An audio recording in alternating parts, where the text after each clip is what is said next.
Salutations. Thank you for tuning in to Kross TV Network. Y'all already know that's Kross with K. Appreciate everybody for tuning in. I appreciate all the love and support I've been getting. Definitely, man. Thank you for tuning in. Y'all could be anywhere in here in the world, but y'all here with me. You know how I feel about time. Time could be wasted, and time is very valuable. I wasted too much time in prison, too much time in the free world, you know what I'm saying, when I was younger, you know what I'm saying, living a life of nonsense, so I definitely ain't gonna waste y'all time now. Today is one of the days where it's actually nice outside. That's what's up, because I'm definitely tired of this cold weather, but right now it's really freezing. Today's video that I'm gonna put out here right now is basically a video what we did earlier with Mikey B, which is he got the Hood Love TV. Me and Mikey B, he did an interview with me, asking me about my history, my past, you know what I'm saying, how I grew up. He was basically just giving me my flowers. Me and him spoke yesterday, and we chopped about a lot of things. So he felt like, you know what, Mel, I want to give you your flowers today. You know what I'm saying? And it's well deserved. Me and you been through a lot with each other. We known each other for over 25, almost 30 years. You know what I'm saying? And it's always been real. It's always been love for day one. So I said, sure, problem, no doubt. You know what I'm saying? I definitely appreciated him. And it's just funny because mind I tech mind. I was thinking about doing the same thing because there's been so much slander, but we're all the real bad. Everything can't be all bad, you know what I'm saying? Because everything was all bad and everything, and why everybody else is around and they here. You know what I mean? So, nevertheless, you know what I'm saying? I just wanted to basically break it down on what y'all was going to watch before y'all watch it. But this is the interview with me and Mikey B, man. It's real. It's solid, man. I actually love the interview, and he had me thinking, man. So I hope y'all liked it too. Remember, I'm doing it for y'all. This is a very good piece, you know what I'm saying, for the youth. So those that got youth that's running around in the streets, want to be in gangs and do all that, whatever, look at that interview and have them scroll through my page, man, and let them know it ain't really all glitz and gutter, but regardless of everything I've been through, I came out the way I came in. No, I didn't. I'm much more wiser, older and everything, but for the most part, when I say looks, I didn't get poked up. I didn't come out a fiend. I didn't come out a bug out. You know what I'm saying? That's for the grace of the high power, you know what I'm saying? Because, we got another, I got a calling, you know what I'm saying? And I think I'm starting to tap into my calling. So with that being said, man, we're gonna run this intro and get straight to the interview. Remember, I definitely respond to comments. You know what I'm saying? Hit that likes and subscribe, man. Get them subscribes up, man. And get them comments. Get them likes up. Get them likes up, man. This is some real content, man. Get them likes up. Slow. Thanks for tuning in to Kross TV. We're gonna run that intro. Let's go.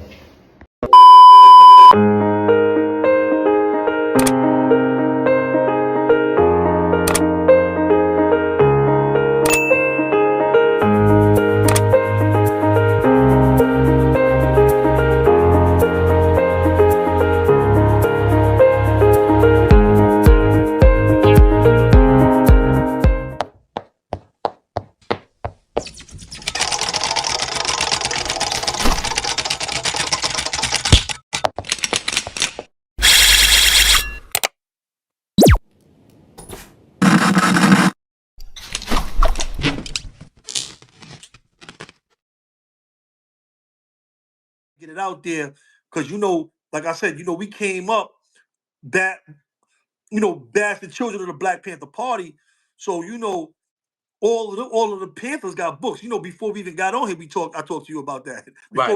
Before we started this live, all the Panthers, all of them got books, bro. All of them could write, every one of them, and it's important for us to have oral traditions and to leave our legacy. Them legacies gonna be here when we gone. Our books, you don't know the lifespan of that stuff. We still reading George. We still R.I.P. to George Jackson, Jonathan Jackson. We still reading all the Panthers. The kids, dudes in jail, they still reading all that stuff. So it's important for us to leave our legacy and put our stuff down. But go ahead, bro. Like I said, I don't want to take this your show. And that's why I felt, that to need to actually started opening up about a lot of things, right?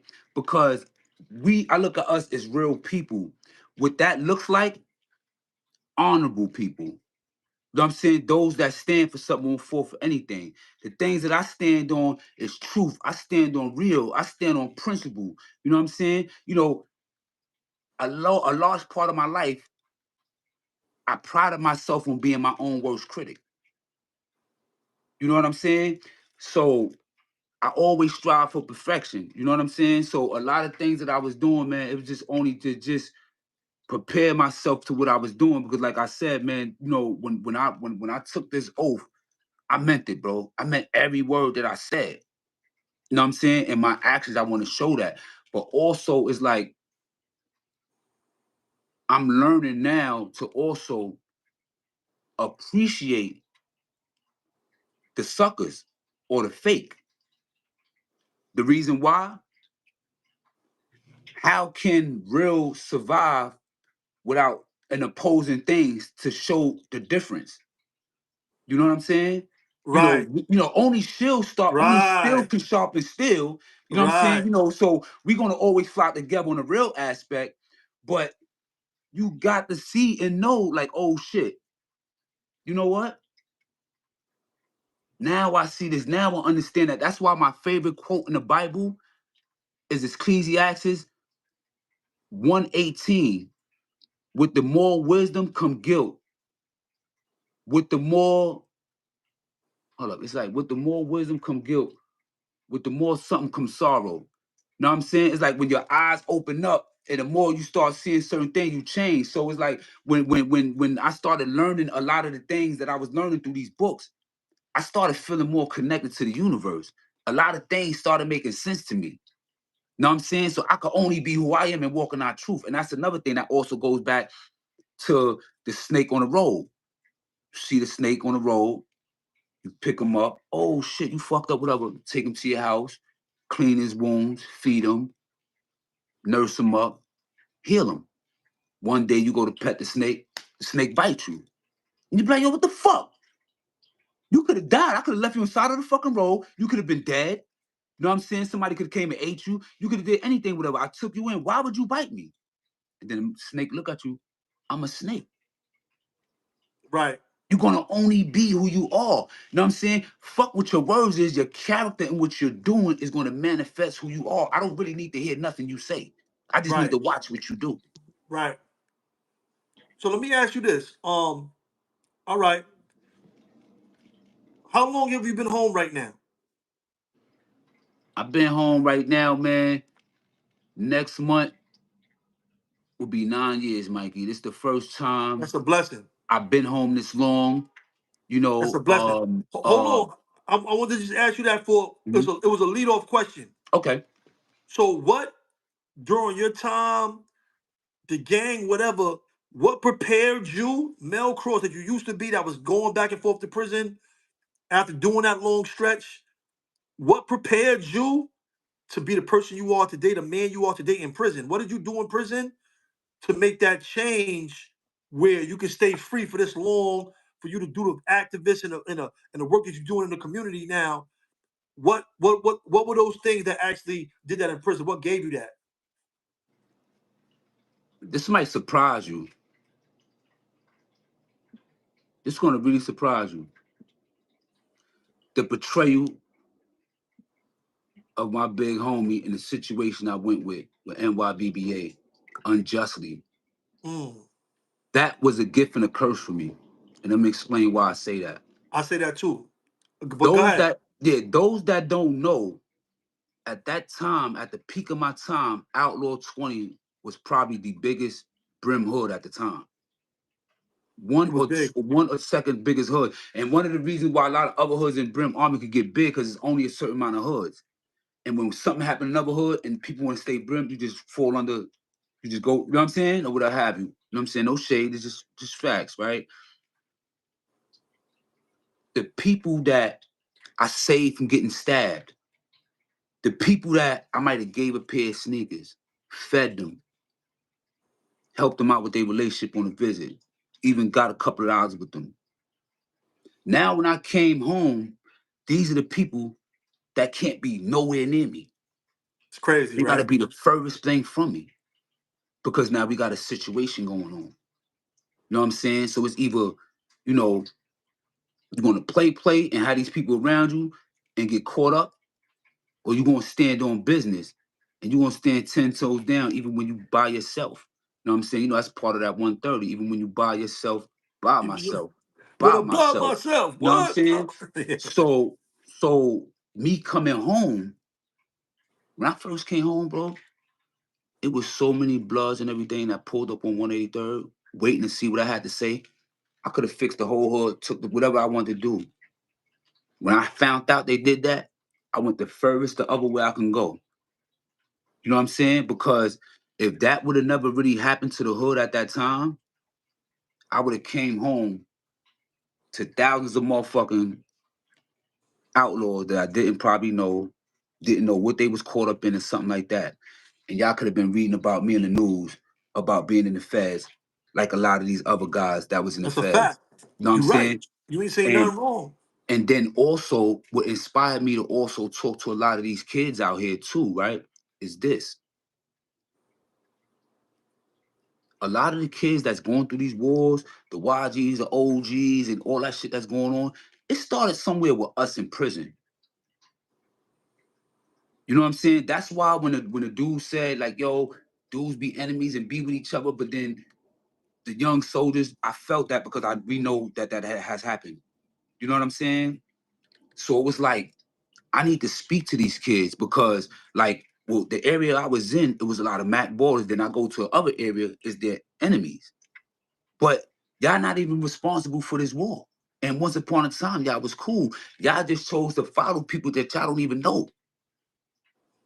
You know what I'm saying? So that kind of put me on a outside looking in, but I was always, but in essence, I'm in the inside looking out. Because remember, me and you, us, we didn't never thought that it would go outside this big. We didn't know that blood was going to get this big like that. And what a Right. lot of people don't realize, that rap helped us.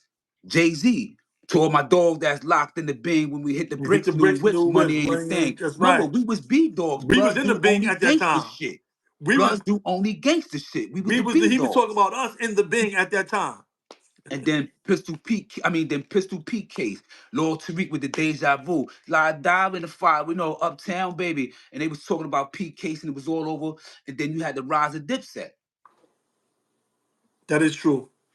You know what That I'm is true. saying? So we didn't think that it was, you know what I'm saying, we had got assistance, you know what I'm saying? Even So DMX, a lot of people thought DMX was blood. exactly. But you know, at that time, rap was looking for the next Tupac. You know what I'm saying? That's how Ja Rule had that little with the bandana for a little while, and then DMX just came and just shut shit down on a whole nother, you know, thing and everything. You know what I'm saying? But that, and plus, Mikey, when I was when I was in Auburn, right, I had homies that had their GED going into college. Warren Buffett, the billionaire Warren Buffett, his sister has an organization, right? And her organization paid for our college, our college classes from Cornell University. So we had the Cornell University, which is an Ivy League school, professors coming into Auburn teaching us. You know what I'm Right. saying? I was taking up behavioral science. So I took up microeconomics. You know what I'm saying? I took up a lot of things. And then while I was in prison, I also was facilitating AVP, which is the alternative to violence. So I was helping people Me trying to get too. Yeah. home. Yeah, I was trying to help people while I was in the pen, especially the homies, to get home, to be with their families and do certain things. And one of the reasons why I started doing AVP also is because the history of, what's the sister name?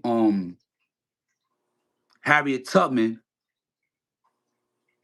and the Quakers, with the Underground Railroad, them building the state of Pennsylvania, even them even starting, you know what I'm saying, solitary confinement. But the relationship between Harriet Tubman, how they helped us, you know, as she was helping them free. Remember, the Underground Railroad was the Quakers' houses. They was hiding them in their cellars and stuff Right. like that. Right. So being that the Quakers was coming into the prison voluntarily, they wasn't getting paid. They was using their own money because the Quakers, that's a Christian sect.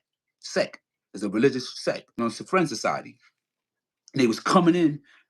You know what I'm saying? To educate us, and to help us for we could be, because to do ART, the government funded thing, you had to be close to your bid. So that means I gotta be close to my bid, be my family, I gotta be this. So the alternative was AVP, and I was making sure help people, get their motherfucking their trailers or make their date to get the fuck home. You know what I'm saying? So these are the things that inspired me, man. And these are the things that I lined myself up for and prepared myself and taught myself. So when I come out to society, I won't have like butterflies to speak into a big crowd. You know what I'm saying? I'm educated enough to, and historically enough to know what the hell I'm talking about if I need to, argue a situation in regards to our rights and shit like that.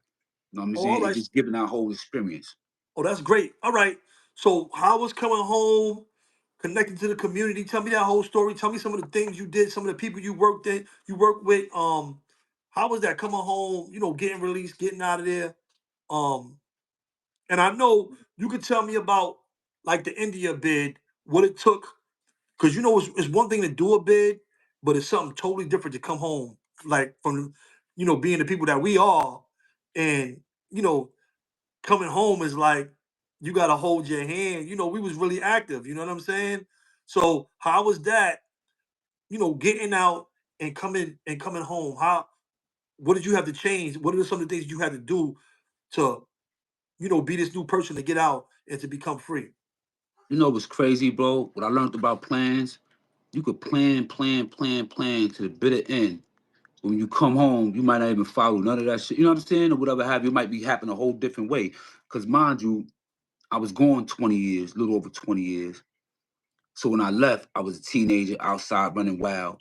I come home, I'm an adult trying to get my life together.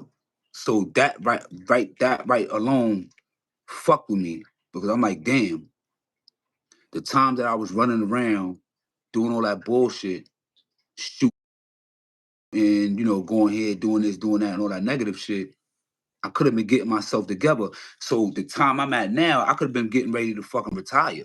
Right, Not now trying to get life together at going on 50, bro. You right, know what I'm right, saying? But you know what I'm saying? That was that was the life. You know what I'm saying? I was a real high risk kid. You know what I'm saying? I was off the chain. I was out here going, bananas. And I had to pay for it. You know what I'm saying? So even though I've been home almost 9 years, God willing, I'm still adapting, bro. Because the mentality has changed. It's not the same New York. right, You know what I'm saying? You got people from other places. So common sense is not as common no more. It's cultural differences. People view things differently. For example, if I come to your house and you offer me something to eat, if I'm not hungry, I say, yo, Mike, I just eat, no disrespect, pardon me. You be like, oh, good. Because, you know what I'm saying, I would come to nigga house and eat you out of house at home and be on some greedy shit, you know what I'm saying? right, But now we go to Japan or we go to Japanese house and they offer you something, if you don't accept it, is a form of disrespect right, in their culture. So, you know what I'm saying? See how it contradicts each other. So these are the cultural differences that we are faced with out here. Me, because like I said, this is a whole nother city than what I came from. The mentality was different. And one of the reasons why I feel the mentalities is different is because we was a part of the mass incarceration. When we got locked up, right, New York City was the murder capital. Saying the AIDS pandemic was crazy, the crack pandemic was crazy. We had the Rockefeller law, the drug laws that was crazy. You know what I'm saying? So all these things took our Black and Spanish or Latino men out the household. It took us out the way.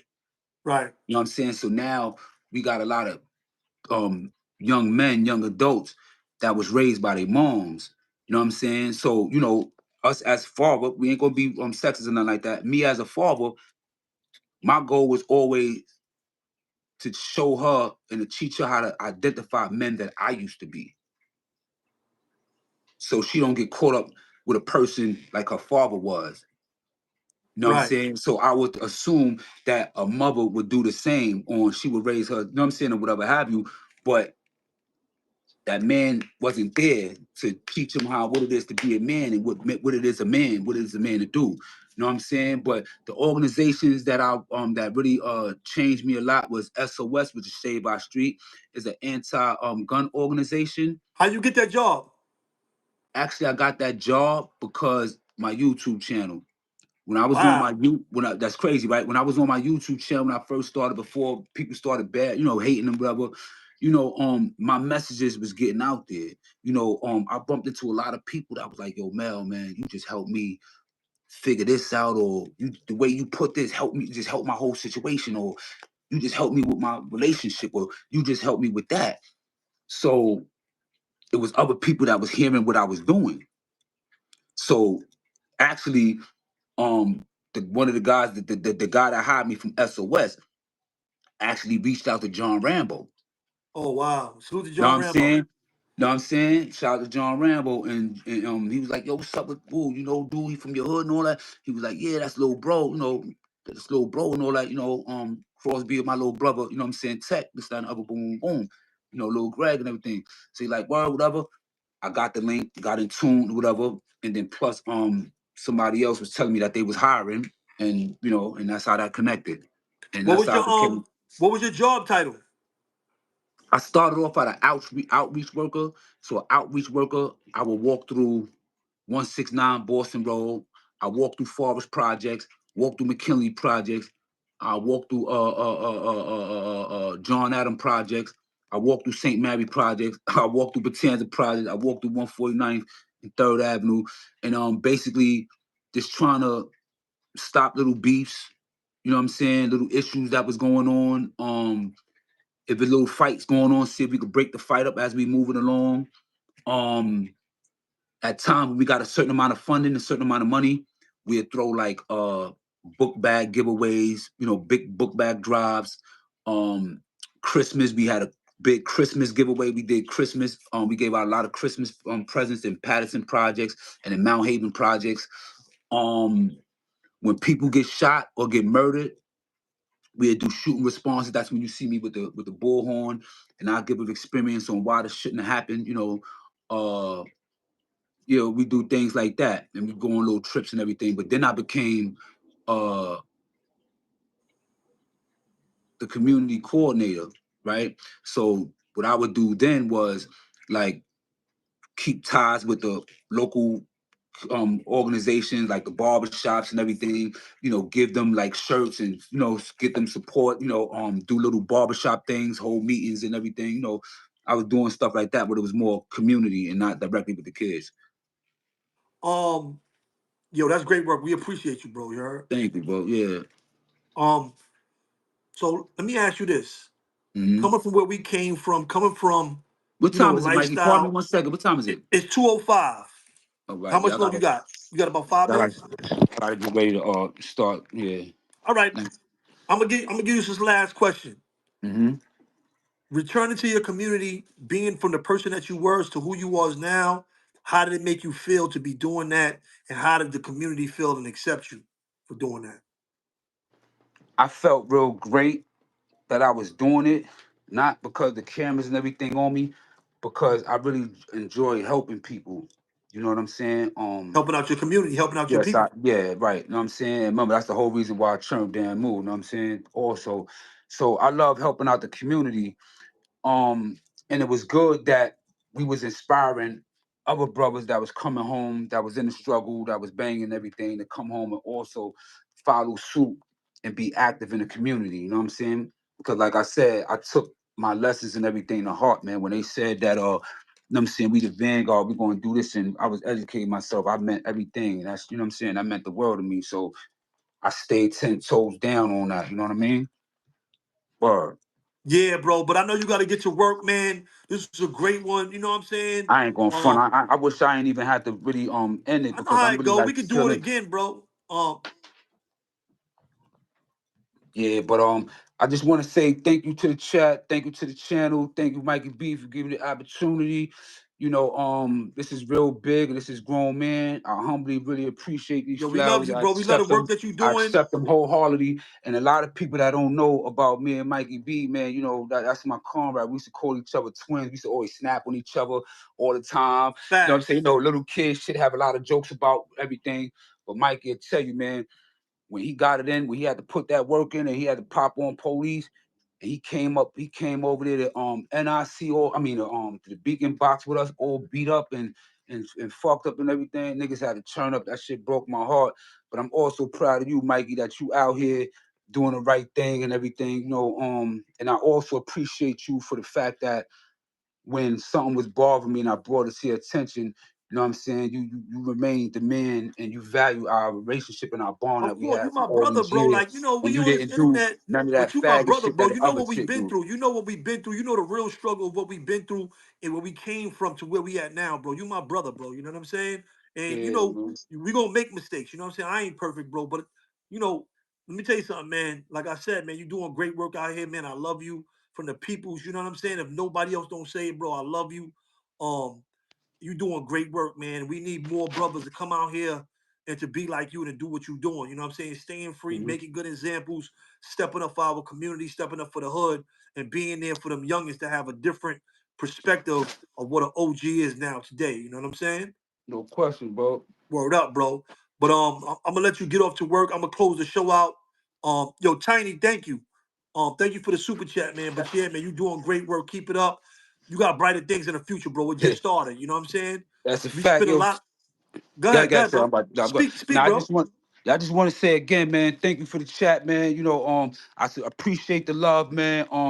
Again, man. Frankie Boo, welcome home. I didn't know the comrade was home. Much love and respect, man. Official dude, man. Got a lot of love and respect for you, bro.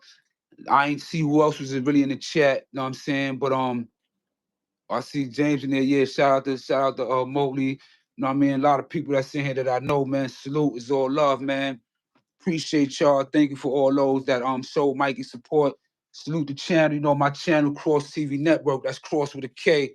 Salute, man. Have a great day, all y'all. Yo, Mikey, Salute, I'm gonna bro. hit you up Appreciate you, later. bro. I'm gonna hit you up later on, bro. Hit me up, bro. Yeah, and I'm gonna throw it on my channel a little later on. But love you, bro. You heard? Love you, Keep doing the bro. good work. You're Yo. doing a lot of good stuff. Right. And thank you, Appreciate man. It you. was a good interview and a good content. Thank you. I love the questions that you asked me, man. Appreciate you, bro. You already know. Um, yeah, that was Mel Kross, man. This was a great one. Yo, Tiny let loose, man. He got me over here tearing up. Y'all know I'm soft. Y'all know I ain't the same bad Mikey I used to be, man. Bad Mikey be crying all the time now. You know what I'm saying? I got PTSD. He got me over here tearing up. But I ain't been scared. I've been through a lot worse. You know what I mean? Um, but yo, Tiny let loose, good looking, man. He said, Tiny let loose said, all up. All love to all of you guys. It's eye opening to us on the West how they say we are so different, but we are not. Prison is oppression no matter where you live. Love from the Crenshaw district and CPT. Salute to the West Coast, man. You already know we nation from the east to the west, man. We locked in. You know what we do. You know what I'm saying? We just all one love, and we was one love. You know what I mean? It's one of us, man. But this was a great interview. Um, Salute to Mel Kross. Salute to brothers and sisters like Mel Kross. Please hit me up with other people that y'all know um, that need this Soldier Sunday from the east to the west, Ohio down. I don't care where they from. There's no rhyme or reason on how I'm picking people and who I'm putting on this show. I'm just, getting everybody. It's not, I'm not just the best person or that's the worst. I'm just lining everybody up. I'm putting them in here because we got to salute our soldiers. You know what I mean? We got to salute our people. Big up to Smitty. Smitty Brimman, a lot going on TV. You know, he inspired me to do this somewhat. He gives out flowers on his show. Make sure y'all go follow his show as well. That's a lot going on TV.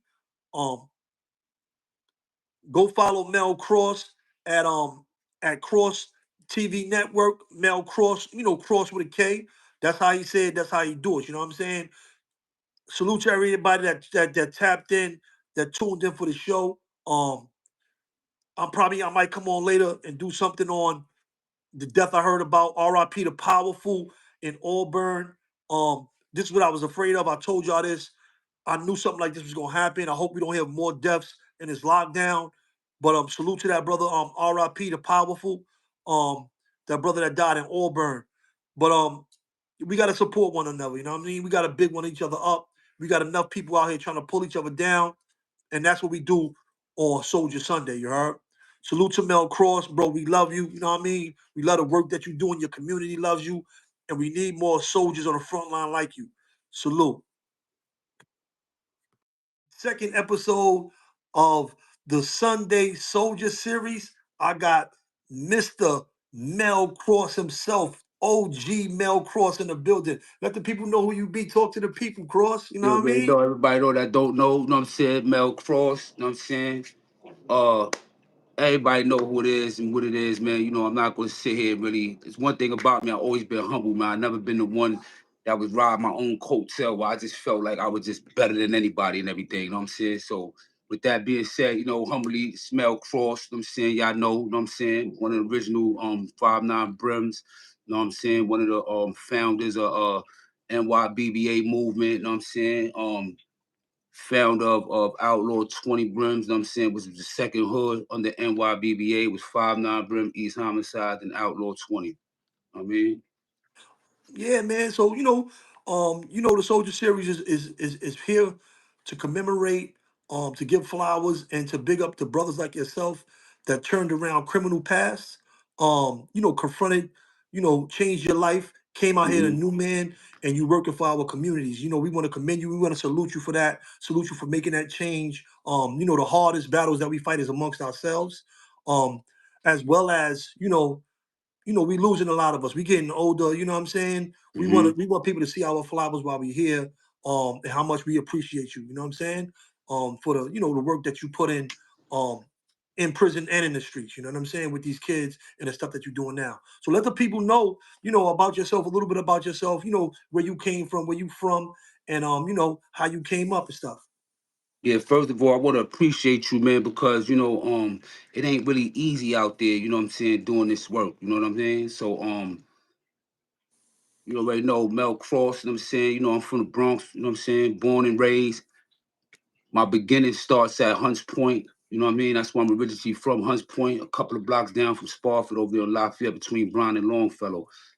Um, from there, I moved around many different parts of the Bronx, you know what I'm saying, Soundview, but I mainly stayed in on 183rd. I moved to 183rd and Grand between Evelyn and North 2305. And then I had moved to over there on Crescent. I was on the concourse that I moved, I was on Crescent right there, 183rd. That's my foundation. That's where I'm from. You know, prior to me coming home now, which was 2016, you know, I was incarcerated. I spent more time of my life in prison than I was in the real world. That was include my baby years when I learned how to walk and everything like that. You know what I mean? So me becoming blood at the time we became blood. And once I got them scriptures, man, and I started reading the manuals, you know what I'm saying? I started reading that Constitution. I read, understood the prayer. I understood, you know what I'm saying, the 1 to 14s. I understood our 30 rules and I embodied them. You know what I'm saying? We got to read 3 times a day. You got to read stuff from Revolutionary. You got to read stuff on book. We are bastards of the Panther Party. So we, you know what I'm saying, we're the vanguard of the community. We doing this, we doing that. You know what I'm saying? We, study shit about Angela Davis and all of them, protesting and, how the feds was, you know what I'm saying, killing a lot of the Panthers and, a lot of the history and everything that was going on. So as me being a true damn move and what I stood for, the purpose, what I, what I became home for, it was only right that I came home and embodied that. You know what I'm saying? So now all the teaching and all the, rhetoric in prison, you know what I'm saying? Now coming outside, motherfucker had to walk that walk, bro, because you know what I'm saying, we own that and that's just what it's about. You know what I mean? Right. So, well, what made you go to the streets in the first place? Why did you go to the streets when you was in the Bronx as a youngin coming up? What made you connect with that? You talking about I'm sorry about that. Say that again? Pardon me, What, Scrap. like when you first was coming up? What made you go to the streets?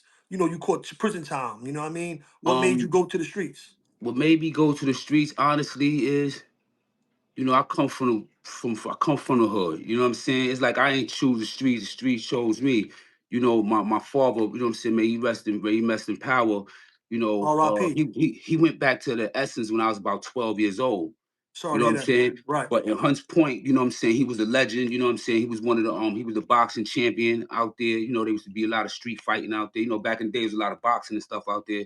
So he's doing a lot. He actually the one that taught Eddie Ed how to fight, right? Hunter Eddie Ed with the long dreads. Oh, He word? taught Eddie Ed how to fight. You know what I'm saying? Wow. Eddie Ed from Hunts Point. You know, they from right there on Seneca and Bryan, right there in the corner. That's their block between Lafayette and Seneca and Bryan Avenue. You know what I mean? So it was like growing up, you know what I mean? You're not having a father. You know, my mother had me when she was 17 years old. You know, so it was like I was the only child, you know, for a long period of time. And so it was like when you go into the neighborhood and you meet your friends, you know, now you want to go hang out with your friends. You're hanging right here on the corner. You know what I'm saying? I basically that's how it starts. But then, you know, but when you look at my family, I have a lot of alpha males. My father was an alpha male. You know what I'm saying? So a lot of things that that's why I would never. That's why I say I would never like give my son junior or something like that because I don't want them to feel like they obligated to walk in my shoes and everything because they're my son. They have to have their own identity. So I was always like had to be like mirrored behind my father. I look just like my father. You know, people were saying I act like him when I was a kid. You know what I'm saying? So that was on me. And then you know, Silver Dollar. People who know what Silver Dollar is, he had his own chapter of Zulu Nation right there on 176th University where the family, everything was at. And Silver Dollar, that's Dizzy's brother. And then you got my cousin Dizzy, you know what I'm saying, running around, everybody's known, whatever. You know what I'm saying? So it was like, it was always there. And then when you look at me being from 183rd and everything, you got a lot of legends and hood legends that come from out there. You know what I'm saying? You got the Tom, it's too many to name. You know what I'm saying? It's too many to name, but that's where I come from. So, you know, that's what it is, you know what I mean? Right, right. Um, so how old were you when you caught your first bid? Because I know you caught a couple bids. How old were you when you caught your When I first one? caught my first bid was 9-4, because you know I was getting locked up and everything, but 9-4 is when I caught my first bid on 182nd at Creston, you know, selling that dope. I done caught gun charges and everything, but because I was young and stuff like that, I was getting thrown out or, you know, was getting dropped and, you know, stuff like that. But selling dope on 182nd and Crescent. I caught my first bid. I caught a 1-3. Out that 1-3, I only did like 4 months.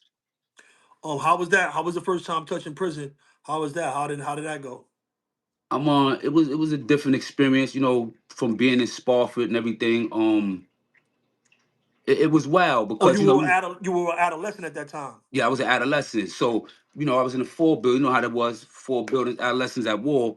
So you had a lot of grown kids there too. You had a lot of kids that was over the adolescent age, but was playing adolescents, you know, bullying motherfuckers over the phone. You know, the phones was going straight out. Everybody walking with their chains, they sneakers, you know what I'm saying? Everybody getting robbed, everybody getting cut, you know what I'm saying? Jumped up, you know how it was. Borough things going on. Latin King thing was starting on. You know, the four building was hot at that time. That's when Heck Tech and all of them was in the building too. You know what I'm saying? Right. Yeah, but it was rough, but it was a turning point when I went up north, which was a whole totally different experience from Rikers Island. You know, where you got a lot of Caucasian, you know, officers, whereas opposed to Rikers Island, you got a majority of black and Latino. You know what I'm saying? Thank you, Mary. Officers and Appreciate you. all that. Yeah, slow to the channel. Salute to the channel. Definitely salute to the channel. It's definitely all love, and I definitely appreciate what you're doing right now because my, you know, like minds think alike. And with that being said, you my ear, like you know, I think I was thinking about doing something like that too, man, because you know we see a lot of slander and a lot of BS going on just for views and just for you know what I'm saying, just for the sake of you know content, you Right. know. But it's like when are you going to give people their just due for what they're doing or what they did, regardless of whatever mistakes they made? Because even how people be talking about a lot of the first OGs that was OGs before we became one that was we was looking up to, a lot of them made mistakes, a lot of them did this, that, and other. But guess what? Regardless to what, they inspired everybody else to pick up their flag and kept the momentum going. You know what I'm saying? Right. So without them, you know what I'm saying, it wouldn't have been no edges. So at the end of the day, you got to give them some type of respect and no love because without them, it wouldn't have been no us. You feel what I'm Right. saying? Right, right. Salute to Smitty Brimman, a lot going on. He gives out a lot of flowers. He got a show where he give out his flowers too. Um, so y'all can tune in to him. I know you said, you probably gonna start doing it too. We need to have more shows from all of us that's bigging up, our elders and our legends, man. A lot of times, you know, we, other cultures, other people, like they big their legends up, they big up their elders, warriors or whatever, they idolize them. You know what I'm saying? We gotta start idolizing ourselves more and stop destroying each other. Like, since Shaka Zulu and them, that's something that's like handed down to us, and especially with the Willie Lynch syndrome. It's we destroying our elders to take their spot instead of Yes. holding them in high regard. So we held, how we was when we came through. We held our elders in high regard. If they was black, no matter it was Spanish or whatever, as long as they was solid and they was sturdy, Muslim guards, all of them rock with us. You know what I'm saying? All of them, we looked up to our elders. They taught us, the Black Panthers, the real ones. They came and schooled us, and we respect to all our elders. Nailed it. You nailed it. I apologize if I cut off your wisdom, but you nailed it because, that's ancestral worship. That's things that we spoke about, what I'm saying, when we was on the island coming up, what I'm saying, we was twinning and all that. Is that like when you look at George Washington Bridge, when you look at this park, and they naming it after these people, they naming it after these people to keep their legacy alive, to keep their name up in the air. You know what I'm saying? When you look at and I don't want to, pick on anybody or nothing like that, because I'm not, being biased. I'm just using this to make a point. Every time a Jew becomes a billionaire, they celebrate him. They support him. Because you know why? When he becomes a billionaire, that means automatically a few of them become millionaires. Right. You know what I'm saying? They deal with cooperative economics. If you own a laundromat and I own the store, this person own this person own that. We put like this, I would click on with all the stores in the community. Every dollar is going to touch each of our hands about 17 times before it even leave the community. But when it comes back to the community, when it do leave the community, it's only to leave the community because we need more resources to put back in. But Right. everybody profits off of it. Right. You know what I'm saying? So that's the same thing when it deal with the ancestral worship, because that's why we gotta it's a fact that we gotta understand, our historical, what I'm saying, our history and where we come from and know who we are. We gotta understand who historically hate us and what happened to us, so we know where we was at then and we know where we need to go now. You know what I'm saying? And when you look at in another proof about that is like Atticariah. May everybody rest in heaven that passed in that, you know what I'm saying, all the oppressed. You know what I mean? They fought for a lot of things that me and you benefited off personally when we was incarcerated. Right. When we came home and everything, whatever, these guys that's locked up now said, yo, you know what? And gave it all away. Now they can't even get packages, nothing for their family, doing this, that, and the other. You know what I'm That's true. saying? Right. And then now look at all these state prisons are now on strike. So who's feeding our people in there? Who's taking care of our people in there? Like, Right. what the fuck is really going on? So this is one of the reasons why, too, I said also I'm gonna start reaching back out to like a lot of the comrades that we left behind the wall. You know what I'm saying? One of the reasons why I really wasn't in contact, because I felt like, when I was going through what I was going through, I went with that alone. You know what I'm saying? I wasn't like complaining, I wasn't crying, I wasn't writing nobody no letters asking for support or help or nothing like that. You know what I'm saying? I held it down. So when I isolated myself, subconsciously I took that same mentality out, you know what I'm saying, without even knowing, because I love my comrades regardless. Right. Yeah, bro, we got a lot of work to do. You know what I'm saying? But big up to everybody that's bigging up our soldiers, that's bigging up our peoples, that's bigging up our warriors, that's bigging up on our elders. We need more of that. It's enough people shooting us down on the internet. We go back and forth. We have our little wars and little stuff. So we need to have shows where we only commemorating good things and bigging up good lives. You know what I'm saying? All right. So you went up top. You came home. Um, what was it like? What was your coming back after you went up? How was it coming back? You still young, right? I know I you still came still a back, kid. yeah, I came back when I was up top. I was like what, maybe like 9-4. I was like maybe about 19, 18, maybe something like that. 17. No, younger, a little younger than that. You know, I was in Comstock for like 2 weeks. You know what I'm saying? You know, that bugged me out. You know what I'm saying? You're going to gladiator school, whatever, you know, you're a kid and everything, whatever. And you don't even have the time to be in there amongst people that got natural life and, you know, stuff like that. But I was only there waiting for a bed to be across the street of Washington. You know what I'm Right. saying? You know, it's the adolescent medium, you know what I'm saying, that and green at the time. And then I got work release. I went home. I went home to Fulton Correctional Facility, which is right across the street from Katona Park. You know what I'm saying, on Fulton Avenue between what's that, Claremont Parkway and what's that, 171st. Right. And then while I was on work release, you know, I'm young, went back to the hood, doing what I do. You know, got caught up again, did a 3.5 to 7. Uh Again, I was only locked up for like 2 years. Got work release. That's when I was with that's when me and Pistol Pete and all this was together in the 3 building. You know what I'm saying? Back in 9-5. You know what I'm saying? Quellinola was in there too. We was in 8 block. I think they was in 3 block or something like that. You know what I So mean? that's when you turned down move. Yeah, that's that bit right there. I turned that move right. All right. So when you get locked back up, you got locked back up for what that time? I got locked up for a gun and I got locked up for drugs again. All right. So you on the island, you neutral, is going from borough stuff. You see what's going on. Give us an outlook of when, now it's back to roll call. We probably did 1,000 roll calls together. We back to who you be, what's that you claim, why you bang? Why you bang? I mean, What I made you mean, what yeah, made you start banging? shit. What made you embrace the what I'm made you saying, embrace the struggle, bro? all right, what made me embrace the struggle actually was a situation that happened on my last bid. You know what I'm saying? But that was unfinished situation that happened because I had ended up going up north. But at the end of the day, it was like, I'm young. You know what I'm saying? You know, I got, you know, my family, everybody coaching me. You got a 1.5 to 3. Motherfucker, you got a chance to be here, be back home within 90 days, nigga. Get ahead and cop out and boom, boom, boom, boom, boom, boom. You know what I'm saying? So when I came back through on this bid, it was a little different. I'm a little older. I'm a little more experienced.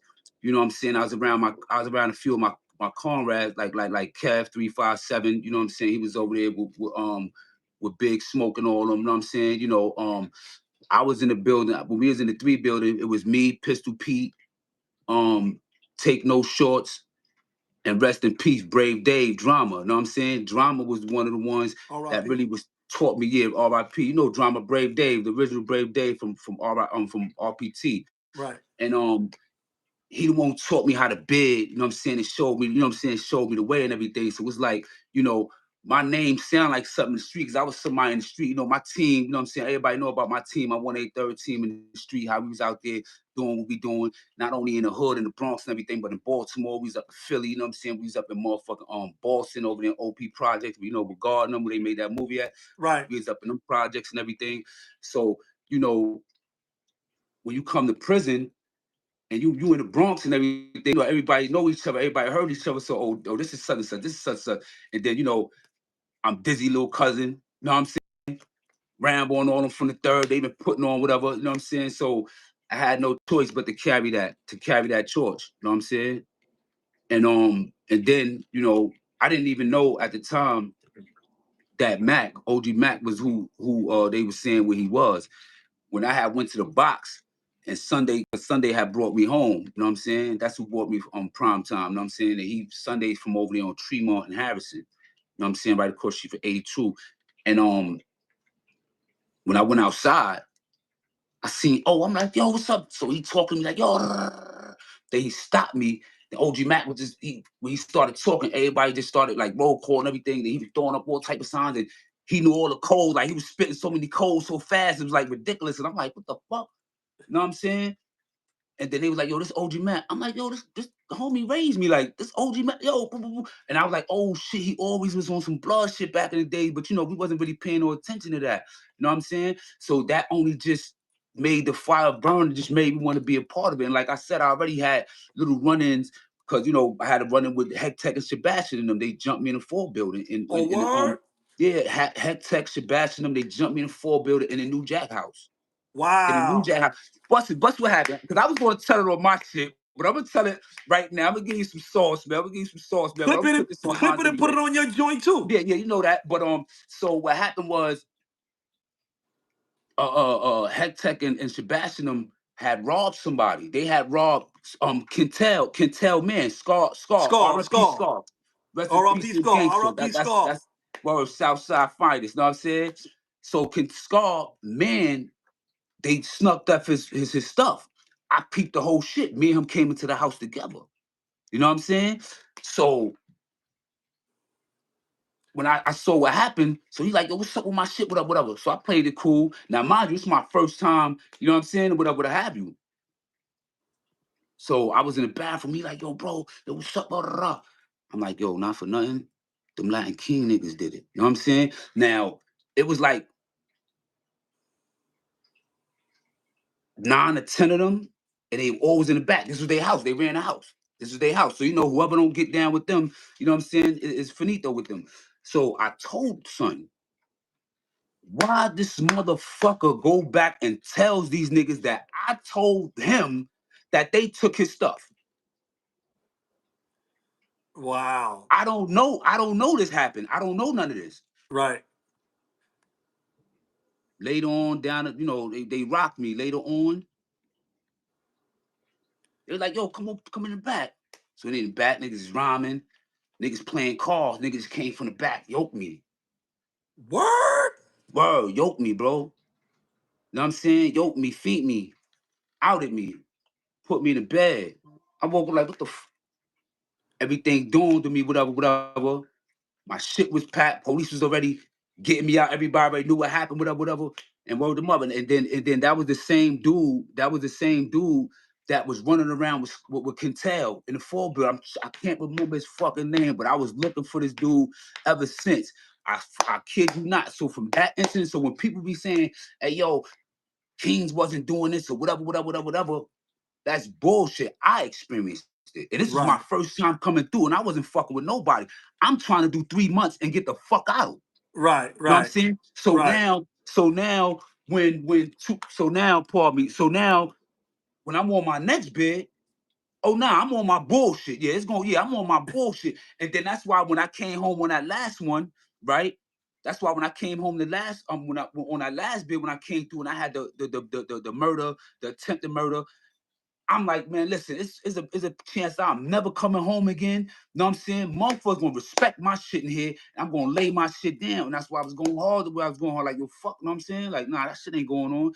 But you know, real being real, bro, that was my turning point for me. That's when I'm like, yo, man, I'm gonna put on for these shit and whatever. But the crazy thing is that Puerto Ricans, Boricuas, they're my family. Like, it fucked me. It was confusing coming in prison with this mindset, because on the outside, these niggas my best friends. I got Spanish, I got people in my family that's my blood, that's Latino. Right. You know what I'm saying? So it was like really fucked up. But, you know, understanding the mentality, you know what I'm saying? Understanding the mentality is this. Power corrupts, and absolute power corrupts absolutely. Right. So in order for you to express your power, you gotta have some type of demand or exert your energy for people to accept and recognize that authority. Right. You know what I'm saying? So these are all of the psychological things that people was doing. Just like us. When we bang and when we putting in and we was going what we was doing in, we was putting in because we wanted, when niggas talked our name, we wanted to be one of the first 5 people, you know what I'm saying, to be mentioned when your set is mentioned. Right. And remember, we put it into a point where it's an act of terrorism where the person that you put it in on would be scared to retaliate.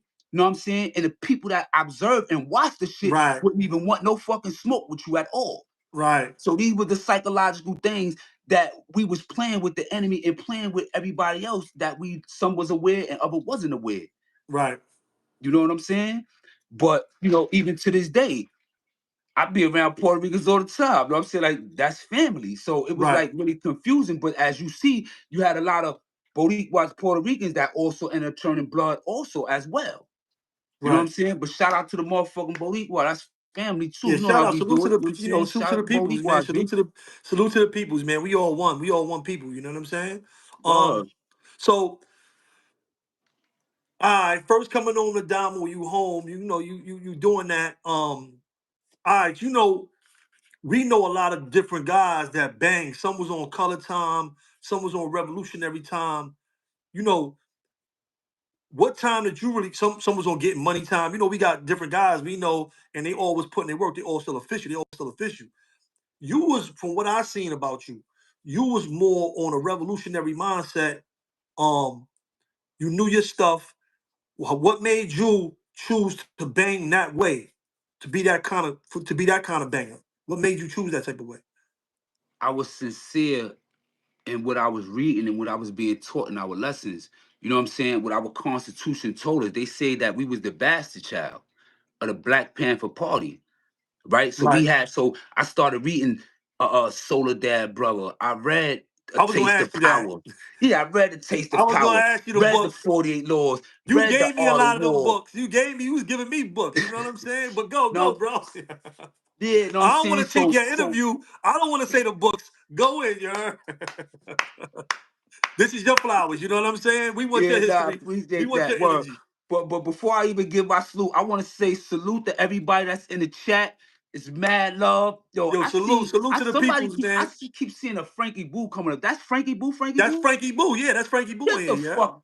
Hey yo, Frankie Boo, salute, He got a salute channel. Crown Heights finest. That's Crown Heights finest. I didn't know that was Frankie Boo, man. I got mad love, mad Frankie respect Boo for got a Frankie channel Boo, too. B. Salute Frankie Boo. He got a channel. Yeah, Frankie Boo Go been follow putting him. on. I Vertical didn't know that Feed. was Frankie Boo, bro. It's called Frankie Boo, a vertical feed. Make sure y'all go follow Frankie Boo, man. Somebody drop his link. Y'all can drop y'all links to the shows. When people was getting mentioned, I ain't tripping off that. Drop the links for the peoples, you know what I'm saying, that's doing Man, the yo, right content. salute to the low live, the old slow live, Ralph Lord, those my boys, those my guys. You know what I'm saying? R.I.P. motherfucking excelling all them. You know what I'm saying? You know, salute to Sandman, all them Albany projects, man. You know, that was basically the motherfucking headquarters for Brooklyn, you know what I'm saying, back then. But getting back to me, and then it's like me So the books, learning you was saying books, and I interrupt you. my Keep going on books. the books, Yeah, because we want my to let these books. people get these books. Go ahead. Yeah, I read Soul on Ice. You know, I read a lot of spiritual books by from Yoruba. What's this sister name again? The Queen. She ended up getting her own show. She be healing people again. Trying to like bring their life back. Ayana Vincent. Right, Ayana Vincent, She fire, had a yeah. lot of books, you know what I'm saying, spiritual books on like how I was learning how to like control and be out my feelings, how, you know, strengthen my lungs and do certain things and be at peace. You know, but those that once I started reading that and I started learning history, how what the reason how the FBI was formed with J. Edgar Hoover. I read the whole story about J. Edgar Hoover, how the FBI was formed, basically to eradicate, you know what I'm saying, the Nation of Islam and the motherfucker and they was mainly put there to for the Nation of Islam, all black, what they call radicals, and the mafia. You know what I'm saying? Then when I read about Seneca Village, how they took Seneca Village from us. You know what I'm saying? Remember, that was a certain part of Central Park. If I believe that was from 72nd Street to 77th Street. You know what I'm saying? Right, On the west side. You know what I'm saying? That was Seneca Village. You know what I'm saying? Back then, you know what I'm saying? We had our own village, we had our own school, we had our own this. The same thing with Black Wall Street. You know what I'm saying? And how, like FBI, J. Edgar Hoover, how they just went up in the house, you know what I'm saying, and killed Fred Hampton in Chicago. You know what I'm saying? While the babies were asleep, they were all in the bed. You know what I'm saying? They threw the smoke bombs and they shot through the door and everything. Like, you know what I'm saying? They was doing us dirty. Even like right now, they got Fred Hampton Jr. locked up. They harassing his son off of shit that their father was doing. Remember, Fred Hampton, he was the leader of the Chicago chapter of the Panthers. And he was only 18, 17 at the time. right. You know what I'm saying? So we gotta realize that we can't forget the shit that they did to us. Like, look at all the things, you know, no disrespect to a lot of people from other countries that's doing way worse and that's coming here to get a better life for themselves. Right, But our government seems to cater to them more because it's a political thing than to help people that built this nation on forced labor. We right, didn't get nothing in return. We didn't get shit. Only thing we got promises and, oh, we're gonna go to court and we're gonna do this and we're gonna do that. You know what I'm saying? Every great leader we had, they killed them. Every billionaire, somebody that we had, they found ways to tear them down. Right. And then it's quick for us to flip on them because we have no unity. They systematically divided us. You know what I'm saying? So it's like, come on, man, you know, and this is why it was important to us because we having a love for our people. We have to pass the torch down. That's just like a lot of our 70s and 80s music. Those was revolutionary music. If we don't play that music, our youth ain't gonna never know that shit even existed. Right. That's not nobody else's obligation but our own. Right. Feel me? Whoa, bro. So I love the chat, man. I'm trying to, It's mad people stay in there. It's focused mad on it, people in but here. it's Salute to mad Smitty. Salute. love. It's It's mad people mad in here. love. It's mad people in here. Yo, Black Guard, salute. Just Eric. I see Mary. Queens Guard. Salute to everybody, man. Hit the like button. Get the likes up, man. This Get is a them great likes show. This is up. great content. Hey, yo, so what is your favorite book? And what is your favorite book? And what book do you think motivated you the most to be the person that you are today? That's deep. If you could just name one book for somebody to read, a black young man like yourself, what you was going through and who you were at that time, if you could just tell them like, yo, you got to read this book. Because, you know, we was reading If all I kind of tell books. somebody to read one book, I would have to give it to the father of Black American history, who was Carter G. Woodson, who gave us Black History Week, what later became to Black History Month, in which we end right now in its ending days. You know, the reason why I said him is because, he dedicated his life to find out the truth about our history at times when everything was lies, at times when if they knew that you knew how to read, they would lynch you or kill you. You know what I'm saying? And things like that. He dedicated all his life in writing these books to feed us this knowledge, and even to the point where we even have a month in our celebration, in our glory, in our dignified days. And it's crazy because just last week, no, but February 1st, Trump said that he wants to stop all those type of celebrations because it divides the United States. So therefore, what you're trying to tell us is that you're taking away from our history, us building this planet. I mean, us building this country. You know what I'm saying? A lot of people don't even know the 14th Amendment was put in existence for citizenship, was put in existence for Black slave children. I just seen you post something about that Yes, today. I just yes, seen that. Yeah, that was a good clip. I seen that. yes. You know what I'm saying? So everybody that could come here and get citizenship is able to get citizenship because the enslaved people, our ancestors that came over here against their will, their children was born into it. They didn't, they didn't expect planes and ships and people be coming over here to seek, you know what I'm saying, citizenship. You know, it was at the beginning stage. You got to remember, America is still young compared to all these other countries. But also like the 48 laws too, man. But that's a real dangerous book because if you have a weak mind, it will corrupt you. You be a whole snake out here. Yeah, because I see people trying to use the 48 laws. That's why we started making fun of it. Talking about, yeah, niggas trying to use the 48 laws of flour now. And we used to be dubbing it down because Nah, they some dudes people started getting crazy with that though in jail. They was doing all kind of weird stuff, trying to infiltrate sets and spy. Yo, they was wild with that 48 laws. Think and Grow Rich was another good book Think and too. Grow Somebody Rich just is a put great think book. that was a great book also. But like I said, I can't really contribute it to one. But if I have to embody, I would say that also because, you know what I'm saying, you acknowledge that, you know what I'm saying, I always was revolutionary minded. Even when, you know what I'm saying, us and Moshe, we used to be together, you know, we was outside the crowd, he's always running around. And Moshe was always saying too, like, he's like, yo, damn, man, every time I wrote you, Mel, it was like, I was reading a book, the words you was using, you know, you was using different words, different terminology. And that's what made them revolutionary books dangerous also. Because it wasn't meant for us to go back in that time, use they same lingo and use they same methods.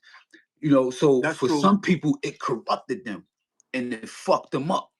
You know what I'm saying? The information kind of like traumatized them, you know what I'm saying, or whatever, you know, and then others, you know, was able to stand strong. That just like with this damn Wu thing. It was nothing for me if I ever did something wrong to take my L, take my 5 love, whatever, and I'm gonna bang and do what I come to get off that shit and be much better than before. But then you got others that's they're what's that word again, when they were narcissistic, where they just always right, and you know, whatever the case be, and they'd be even lying to themselves. Right. So all right, you know, you Hit joined that up. like button, hit them likes, hit them like button, hit that like. All right, you joined up. You studying. You reading books. You end up even getting married in prison, right? Yes, I had got married in prison. How was that? How was that? How was that relationship? How that go? All right, so I was on my last bid, you know. Now I got back locked up 9/7. Now, mind you,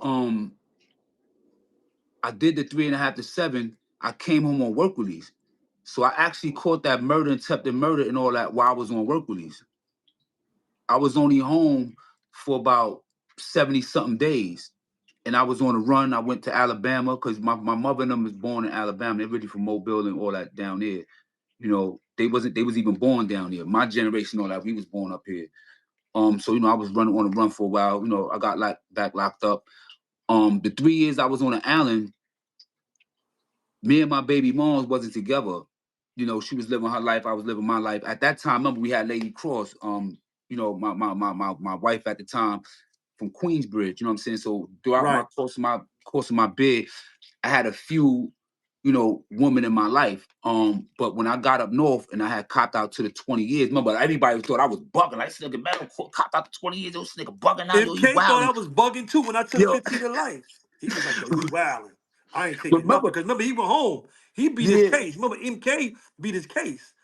I yeah. seen him in Bronx Supreme after I copped out. He was like, "You I ain't gonna bugging." say, oh, I see Zeke Black in here too. Yo, Zeke Black, salute, man. I Salute ain't to gonna everybody in the front, man. building.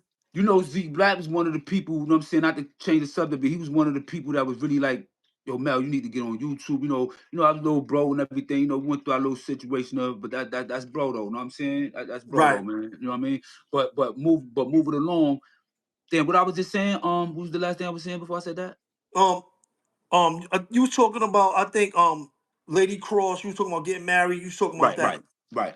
And so when I went up north and I copped out to the time, she felt like empathy for me, you know what I'm saying? You know, I got my daughter out there and everything like that. So she came through and started coming to see me when I got the Sing Sing. I got the Sing Sing when I first came to Sing Sing. She was coming to see me, started seeing my daughter, seeing my stepkids, you know, chopping it up. And then when I got the Comstock is when we got married. But honestly, I didn't really want to get married. I was gonna get married, but just for the trailers and be with my kids and everything, because I'm like, yo, realistically, I'm doing 20 years. You're gonna be out there doing what you gotta do, live your life, you know what I'm saying? You know, and because honestly, if I was out there, I'd have been doing that. Even if I was home, with you being home, I would have still been doing that respectfully, because that wasn't our situation. She wasn't my girl in the streets. You understand what I'm saying? But Right. she happened to have a baby of mine, whatever. So, you know, it is what it is. She had my baby while I was locked up Right. on my previous bed. You know what I'm saying? Because my daughter was actually, she was born while I was in prison. The whole time she was, until I came home now, she was in prison. You know what I'm saying? So when I came in, she was in her, when I got locked up, she was in her mother's belly. When I finally came home, when I came home now, she was in college. Okay. You know what I'm saying? So you know, so you know, she's like, nah, I'm gonna stay with you, whatever. She won't stay with me. We got married. Situation happened with her on a visit. I remember that, right? Where she got in an argument with this dude, moms and everything, whatever. We squashed it on a visit. The next time, you know, her cousin get into it with the same mother, but being that it had nothing to do with my baby mom, she didn't tell me. And that's when dudes tried to hit me up, you know what I'm saying, in contact, whatever. So I went to the box. We started beefing behind that shit, you know. So and that's when Elevator became Brim off that situation. You know, Star Brim and Cold That's how he Right. became Brim off that situation. He one of the ones that turned up. He was neutral at the time. Right. He ones that, you know, shut Comstock down for me. So make a long story short, so when I got to the box, you know what I'm saying, I wasn't even fucking with my baby mom. You know what I'm saying? I was like, yo, fuck. So then when I came to Auburn, I got out the boxing with the Auburn. Me and her reconciled. You know what I'm saying? She was with me for like 3 years. I got trailers. And then she boogied on me. You know what I'm saying? So, you know, a lot of people, when you look at the narrative, it looks like, oh, we was together 25. We might have knew each other around that time. But in all due reality and respectfully, because I'm not trying to bash, I'm just, you know, giving facts as always. You know, we was probably maybe together about 4 years in total. So let me ask you this. How was the effects of having a relationship or on and off a relationship? How did it affect your time? How did that affect your bed? I ain't gonna hold you. When you got a woman that's writing you, man, coming to see you, bringing your kids, man, that's the utmost respect, man, because it's hard out here. Especially if you got kids and see a female single woman and you got multiple kids, you got to feed them. You got to make sure their homework is done. You got to make sure their clothes is done. You got to make sure Right. their health is good. You got to take them to the you know, medical Doctor's appointments. appointments. You got to Yeah. go to them to school. You got to handle all that. You got to be mom, dad, and then some. And you doing Right. everything by yourself. And then still have enough time to go see me. Now think about it. The further you are away from New York City, the longer the drive is for them to come see. So when she had to come see me, she had to leave the house like 9 something the night before to get to the van, standing outside the middle of nowhere, to get to the van, to get on the van, to drive up here, and you know, and once they get there, wash up, straighten up and everything, put money on my account, get the food and everything, only for me to come out there 9, 10 o'clock. Right. So they did all that to see me for like 5 hours and to go and take that long ride home. And she was doing that shit faithfully for years, B. You know what I'm saying? You know, even the time that we was together, like I did describe, I could never appreciate and respect her enough for that, bro. Right. Because that I was able to still be in my children's life. I was Right. they was still able to see me. And then when we was on the trailers, that was 72 hours of unsupervision. It was like I was in the street. We got a house, they got their room, we got the room, we could do everything we would do like if we was free. You know what I'm Right. saying? You know, so that's something that's invaluable that money or nothing could have never gave me. You know what I'm saying? You know, Right. and I salute that. And then think about it like this. You on your tier, the CO come with the mail. Everybody getting mail. That shit hurt like hell, man. Thank you, And you baby. motherfucking walk by. The motherfucker walk by and pass, I don't got shit for you, B. My wife right here cooking for me right now. You saying this Salute, right now? Queen. Salute, You sis. hear they Salute, saying it's Queen. salute. Salute, Give me a kiss. salute. Give me a kiss, baby. Give me a Word kiss, up. baby. Give me a kiss, baby. Yo, so yeah, so you know, that support, man, and then to be putting money on your books, to be able to get you sneakers and go through all these things, you know what I'm saying? That's a lot, bro. You know what I'm saying? So Did it's nothing having but her, respect. because I know you had FRP as well. I got trailers. You got FRP as well, right? So Mm-hmm. having her, did it calm you down? Did it change your life? Did it mature you? Having her being able to see your kids, still to be something of a family man and enjoy your family and see your family and know like I still have this connection and these people, did that help you with your bid? Did that stress you Yes, out more? yes, Did it yes, calm you down? What did it do? How did yes. it help you? It helped me a lot. It calmed me down because I had something to look for. That's the closest thing I had for freedom in a long time. Mikey, a lot of people don't realize it, bro. When you behind the wall, you behind the wall, man. Until we go to another jail, we don't even see a tree. Right. We don't even see a car. Right. It's been over a decade. We even seen a house or a street. Right. Right. So to go into the trailer in a whole separate part of the prison, and those are is a little other separate compound with little houses where you got a 2-bedroom apartment. You know what I'm saying? Where you could be baby boy, you could be Melvin and baby boy. You know what I'm saying? Or you could be Bill Cosby, whatever you want to be. That's just Right, you. right, right, right, You know right. what I'm saying? You know, I mean, you know You can have that's some real you can have shit. some semblance of a reality of being a man some semblance of being a reality, right? It gave you some semblance of reality, a real life setting, like, you know what I mean? And it kind of like prepared me in reality on what I'm gonna be faced with when I go home on a family aspect. Cause remember, we came in as kids.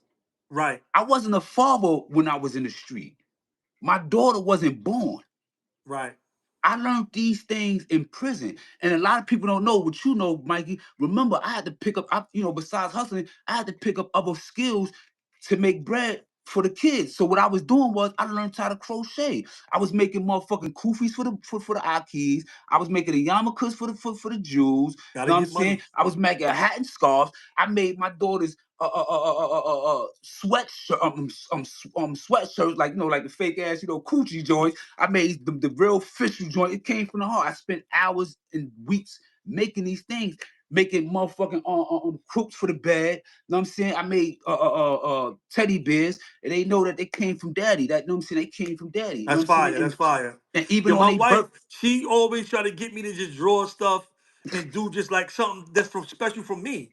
You know, I used to always get every jail artist. I give him a picture. If he gets an artist filling my company, I give him a picture, send it home to my wife, make a big. We got mad paintings and mad stuff like that. I was getting a lot of stuff like that too, but I wasn't making it myself. Certain stuff I Yeah. was making, but I wasn't as nice as you was. You heard? Nah, man, but you had a lot of other crafts, you know what I'm saying, which you had the poetry books going on, then you had your book. That's what inspired me to start writing my book, to be honest with you, Mikey. That's Word good. to I'm mother. glad. And let me tell you something.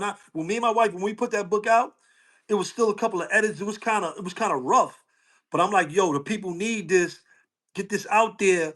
So it was motivation. Like, yo, we got to get it out there because like I said, we came up that bash the children of the Black Panther Party.